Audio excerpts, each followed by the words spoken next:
Bismillahirrahmanirrahim. Assalamualaikum warahmatullahi wabarakatuh. Waalaikumsalam warahmatullahi wabarakatuh. Yang saya hormati Bapak Kepala Sekolah, dan saya hormati ibu-ibu para pendidik, operator, ada operator. Ya, operator. Pertama-tama saya tidak lupa mengucapkan puji dan syukur kehadirat Allah Subhanahu wa taala karena atas rahmat hinaya, taufik dan yang telah dilimpahkan kepada kita semua sehingga pada hari ini kita masih diberikan kesempatan untuk berkumpul bersama-sama dalam rangka pelaksanaan supervisi penilaian kinerja guru dan penilaian kinerja kepala sekolah. Bapak-bapak, ibu-ibu yang saya hormati, sebelum saya menilai kinerja semua guru dan kepala sekolah, ada dulu yang perlu saya ingin berikan penjelasan walaupun sebenarnya sudah beberapa kali saya sampaikan baik di dalam KKG, tapi setelah saya melihat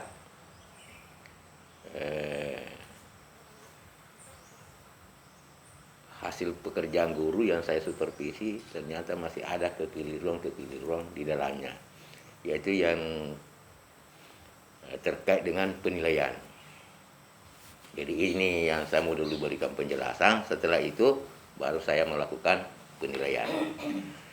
Jadi bapak-bapak, ibu-ibu yang saya hormati, bercerita tentang penilaian khususnya di kurikulum 2013 ini,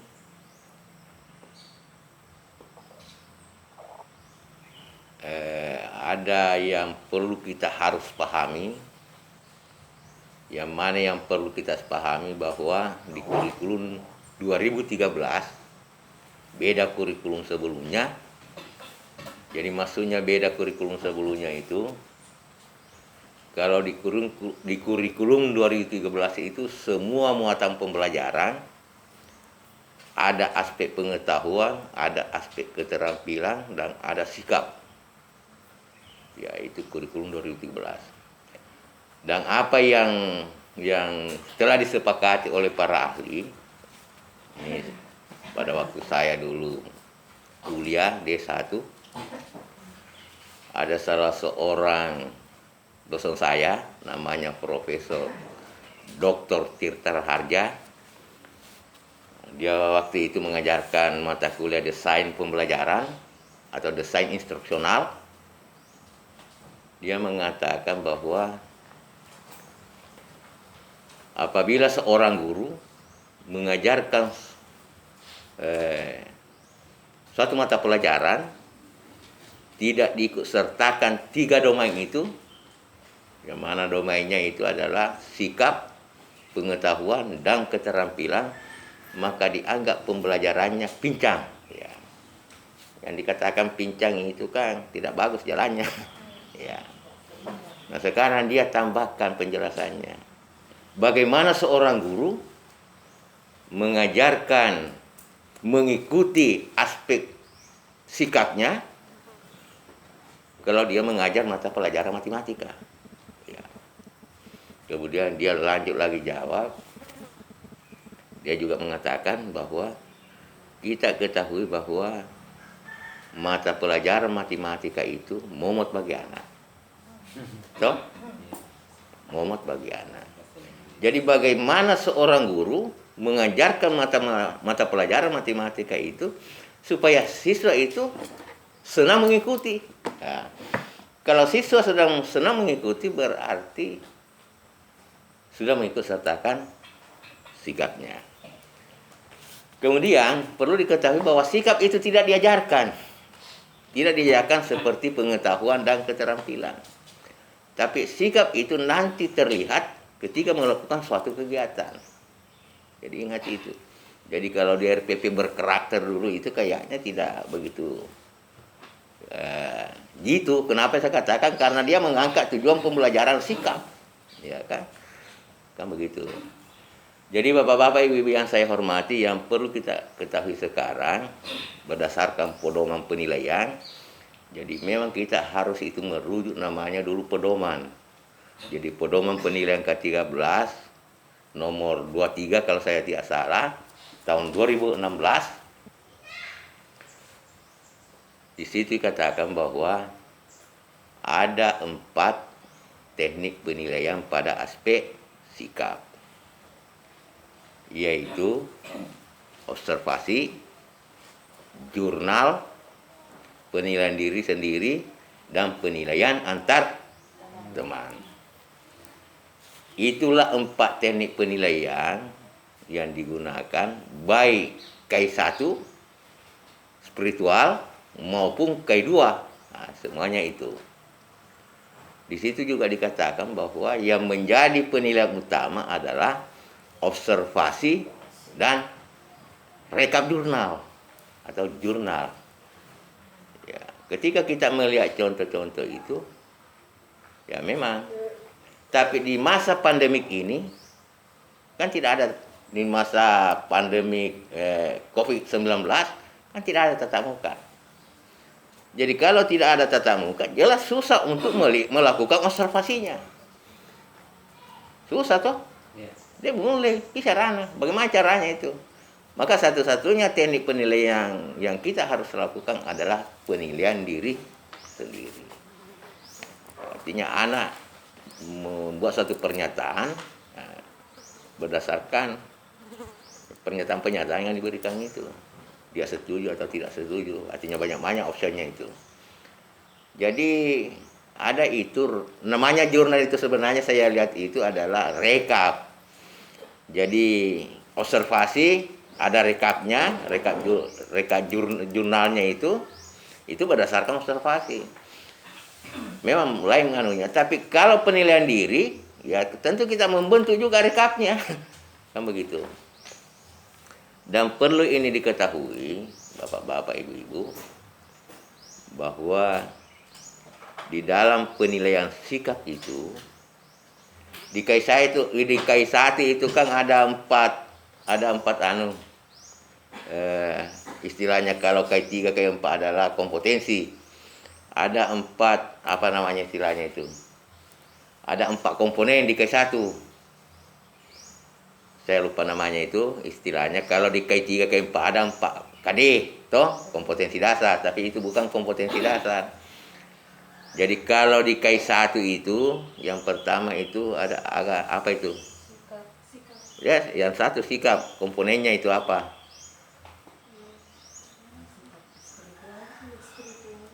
Bukan spiritual, artinya spiritual itu K1.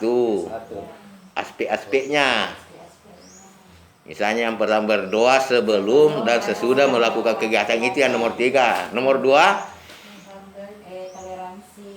toleransi beragama, itu nomor 4. Nomor 3, ya berperilaku syukur. Yang keempat, bukan. Yang pertama, ya ketaatan dalam beribadah. Jadi ketaatan dalam beribadah, berperilaku syukur, kemudian toleransi, kemudian dia berdoa dulu, baru toleransi. Artinya kalau kita mau urut-urut toh. Kemudian di K2 ada 6. Apa itu? Jujur, disiplin, santun, tanggung jawab dulu, baru apa lagi? Ada percaya diri, ada peduli, ada santun. Toh? Ya. Itu hafal mati itu. Ya toh? Nah. Jadi di dalam misalnya observasi, misalnya K2, di antara 6 itu, yang kita mau cari adalah untuk dideskripsikan, masuk di rapor, adalah perilaku yang tertinggi, yang teristimewa pada semester itu. Loh, misalnya dilihat yang mana yang berdasarkan hasil observasi. Taruh misalnya jujur, itu yang paling bagus. Kemudian yang paling jelek, ya artinya berdasarkan toh hasil observasi atau hasil penelitian, percaya diri. Jadi itu yang mau dideskripsikan. Kata penghubungnya itu antara perilaku yang bagus dengan yang jelek dan dapat meningkatkan sikap. Ya, itu kata penghubungnya. Jadi tidak perlu terlalu susah. Kita saja mengacu pada pedoman. Contohnya yang paling bagus jujur. Misalnya Ahmad jujur paling bagus. Kalau paling jelek misalnya percaya diri, ya, kurang percaya diri. Nah, bagaimana cara mendeskripsikannya yang bagus? Ahmad berperilaku jujur dan mampu meningkatkan sikap percaya diri. Iya, begitu saja. Hanya begitu saja.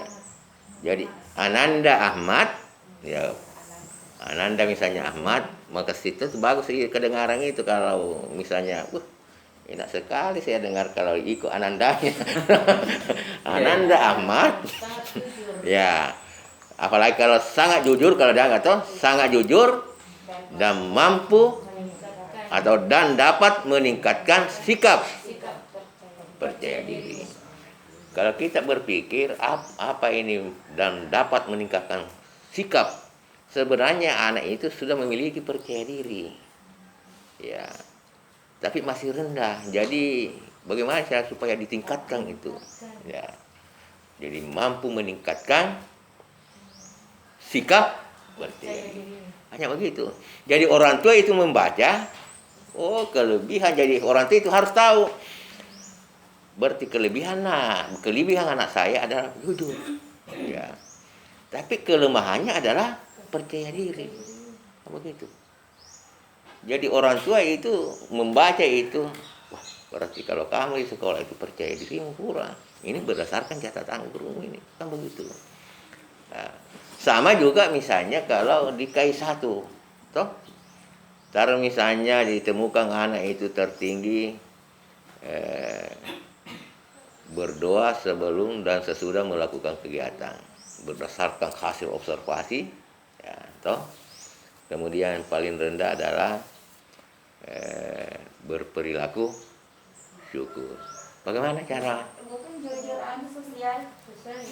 berperilaku syukur? K1 toh. Nah.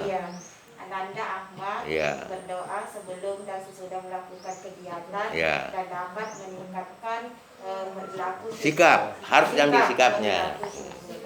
Ya. Begitu saja. Hanya harus itu ada catatan, siapa tahu nanti ditanggapi oleh orang tua. Wah, anak saya itu begini, kenapa ini rendah? Jadi memang harus ada catatan. Jadi ini jadi banyak yang saya temukan tidak begitu, ya toh. Ya ini harus dihafal mati. Ketika saya tanya, ya harus. Ya misalnya kalau bercerita dengan guru-guru orang yang lain, jangan mau kalah. Ya, bagaimana? Harus begitu. Jadi harus memang dipahami. Ya, itu teknik-teknik dalam penilaian sikap. Yang kedua adalah pengetahuan. Nah, ini pengetahuan ada 3 teknik penilaian, yaitu tes, penugasan, kemudian lisan.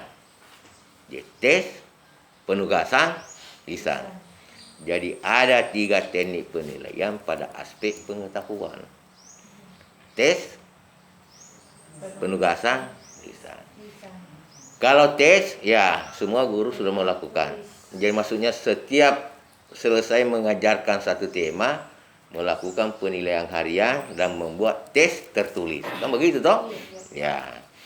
Tetapi diharapkan juga guru memberikan tugas. Ya, ada itu istilahnya dulu TMT dan TMTT. Jadi jangan sampai bahwa TMT dengan TMTT sudah tidak ada lagi. Tetap masih ada, hanya tidak disebut-sebut lagi namanya, tapi tetap terlaksana. Ya. Jadi tugas TMT dengan TMTT itu kan dikerjakan di rumah. Ya toh? Ini semua kerja di rumah, tugas sesuai karena bukan tatap muka toh. Ya, seandainya tatap muka kan di sekolah dikerjakan. Itu tugas-tugas yang anak-anak dikerjakan di bukunya. Kan begitu. Jadi maksudnya ini tugas untuk TMT dan TMTT pada aspek pengetahuan. Saya berikan satu gambaran. Dia mau pakai dua saja, yaitu tes tertulis dengan penugasan. Jadi setiap tema itu kan biasanya 4 sub, ada 5. Ya, ada 4 sub dan ada 5. Jadi bisa dibagi. Kalau 5 misalnya toh, kalau misalnya tes tertulis, karena banyak-banyak pertanyaannya misalnya, saya pakai subtema ini, subtema ini, subtema ini. Toh, tetap itu satu tadi. Kalau misalnya untuk penugasan, saya pakai subtema ini, ya tetap satu tema, kan begitu. Dan cara menentukannya itu adalah dilihat itu KD-KD apa yang paling atas indikator-indikator apa yang cocok dibuatkan dengan pertanyaan-pertanyaan yang sifatnya hot. Begitu. Ya. Jadi di situ pakai identitas juga. Nah, baru membuat pertanyaan. Dikerjakan anak di rumah dengan tingkatan tinggi. Hasilnya nanti itu jadi nilai penugasan ditambah nilai tes dibagi 2, itulah yang masuk di rekap. Nah, justru itu lahir pertanyaan nomor 7. Ya kan begitu. Yang kita sering lakukan hanya tes tertulis. Sebenarnya tidak salah. Karena di situ dikatakan apabila seorang guru mengajarkan satu tema, maka wajib memberikan nilai minimal 1. Jadi kalau ada 1 sudah benar. Tapi masa 1 terus tidak ada tes penugasan, tidak ada penugasan. Ya, disitulah bisa kita mampu memberikan tugas kepada siswa pertanyaan-pertanyaan yang sifatnya pernah sudah saya latih toh membuat pertanyaan riolo kan begitu. Jadi begitu. Jadi kalau ada juga guru mau memberikan tes lisan, lebih bagus lagi. Ada tertulisnya, ada tugasnya, ada lisannya. Ya ditambah itu baru bagi 3. Itulah masuk dalam rekap. Ya. Jadi yang perlu dipahami itu dulu, pahami dulu. Toh, bahwa di aspek pengetahuan ada 3 teknik penilaian. Yaitu tertulis, lisan, tugas. Tugas ini diharapkan kepada guru membuat soal tingkatan tinggi pada aspek pengetahuan itu. Namanya sekarang adalah pertanyaan yang sifatnya toh begitu. Jadi kalau misalnya mengatakan bagaimana kalau hanya 1 saja dibagi 2 atau bagi 3, tetap dipindahkan saja.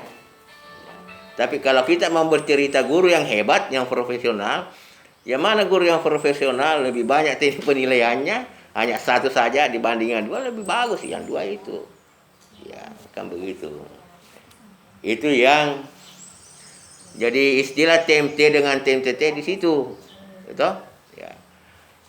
Kemudian yang ketiga adalah aspek keterampilan. Ya. Pada aspek keterampilan ini berdasarkan Permendikbud nomor 23 tahun 2016 ada 3 itu teknik penilaian: praktek, produk, dan proyek. Ya.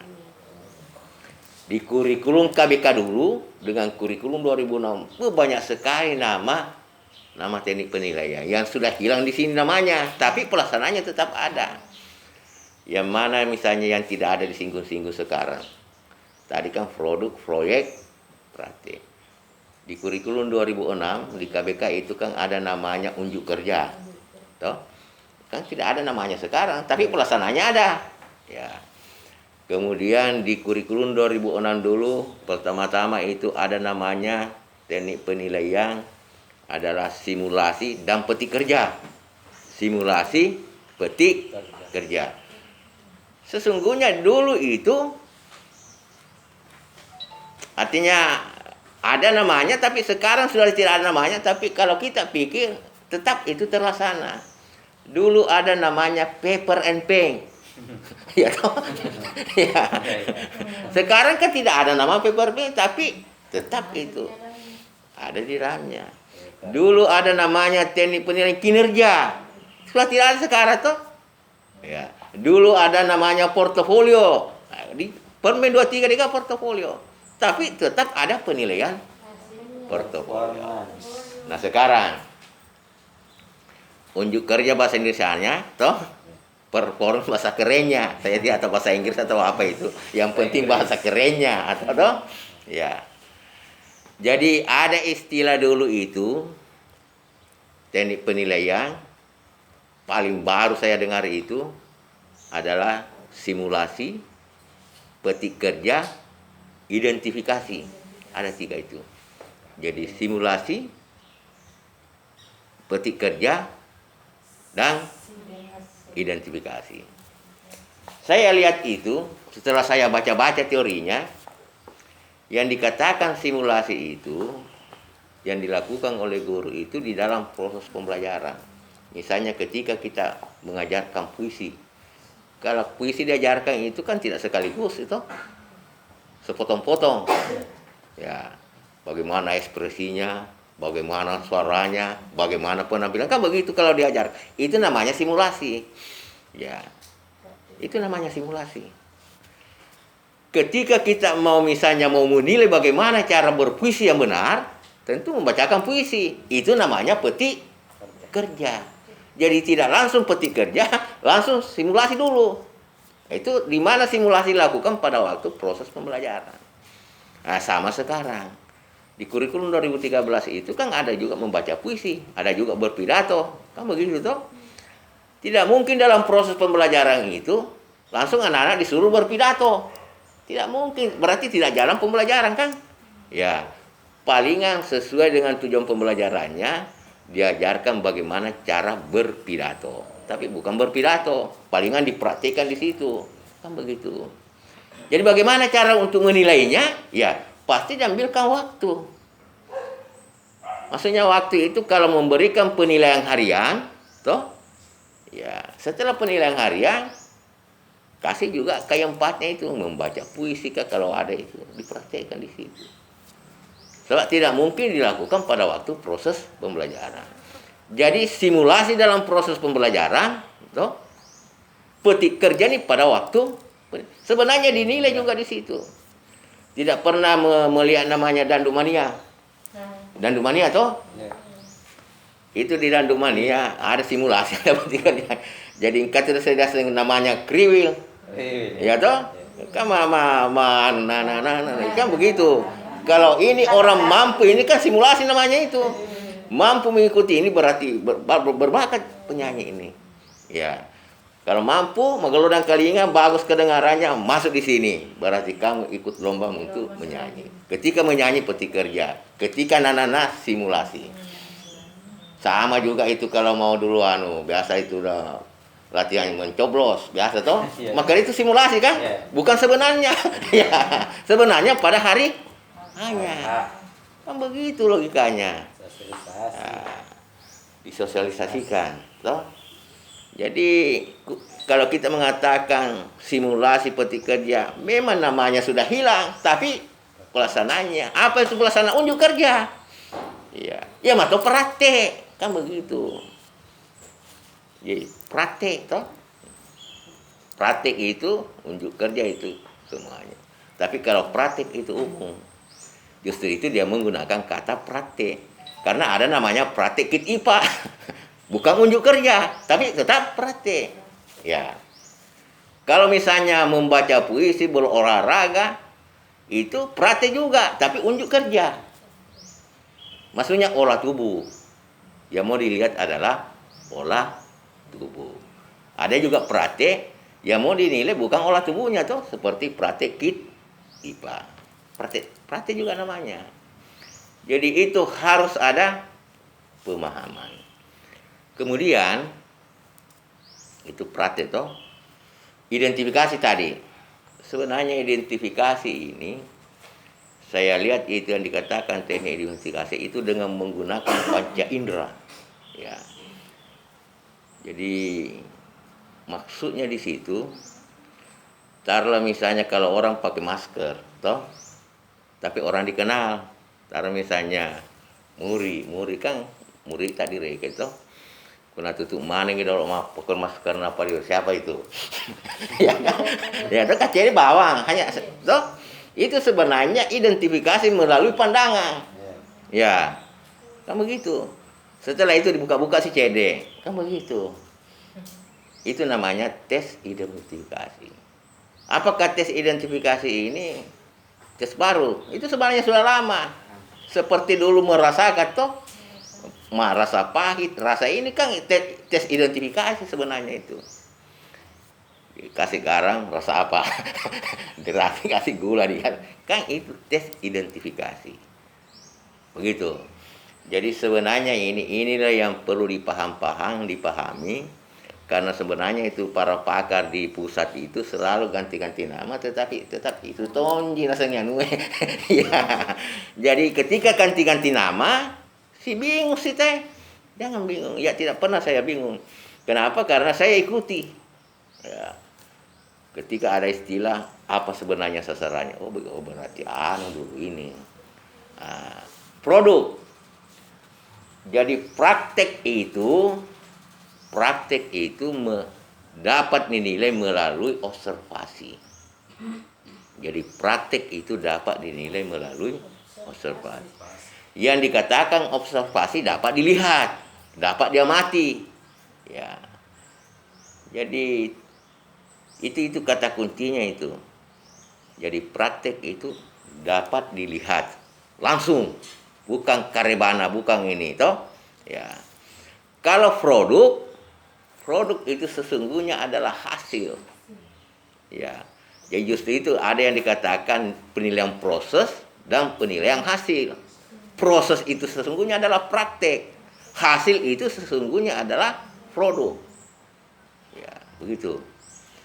Jadi kan ada namanya proses, sementara proses melakukan itu langsung dinilai. Kan begitu toh? Ya. Kemudian ada yang juga dinilai, hasilnya dinilai. Dan kadang juga itu satu kegiatan dua penilaian, ada penilaian proses dan ada penilaian hasil. Contohnya anak disuruh membuat kubus dalam jangka misalnya 1 jam, kubus dengan alat ini toh.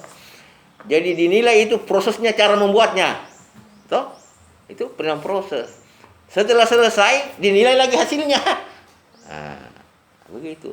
Jadi dua penilaian. Penilaian proses, lain juga nilainya, penilaian hasil, lain juga nilai baru digabung.